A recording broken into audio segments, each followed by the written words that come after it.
Олабуға махсус иқтисади зонасында коммерциялы жеңіл автомобильләрнең яңа линейкасы җитештерелә башлый.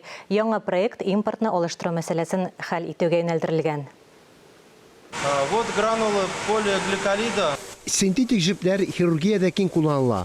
Аны махсус машиналарда эшләп чыгаралар. Технологиядә төгәллек кирәк. Юка синтетик жиплер әзерләүнең эшкәлекләре бар. Сыйфатлы шимал булырга тиеш. Билгеле диаметрлары бар. Алар гадәттә күз хирургиясе өлкәсендә кулланыла. Әлеге хирургик жиплер бары тик Татарстанда гына җитештерелә. Продукция Россиянең башка төбәкләренә дә озатыла.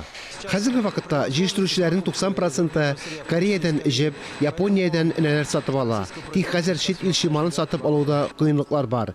Үзебездә җитештерүне арттырырга кирәк. Без гликолиттан җипләр җитештерү буенча дөнья базарына да чыктык.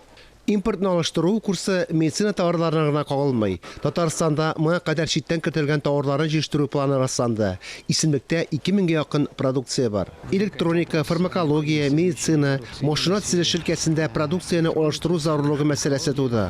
Алар Россия аналогларын җитештерүгә мохтаҗ өлкәләр. Импортка җитсәткән предприятиеләр өчен Республика икътисад министрлыгы ярдәм чараларын эшләде. Импортны алыштыру үзәгендә ташламалы кредитлар, микрозаймнар бирелә. Бу Республика маркетинг агентлыгы платформасындагы онлайн мәйданчык. Товарлар исемлеге әзер. 100 меңнән артык тәкъдим кергән. Представляет интерес не та продукция, которую Россиядә җитештерелгән традицион товарларны гына түгел, моңа кадәр читтән кертелгән товарларны эшләп чыгару бурычы да куелды. Икенче төрле әйткәндә, гараж икътисады, ул импортны алыштыра. Бу юнәлештә бизнес тәкъдимнәрен исәпкә алып эшлибез.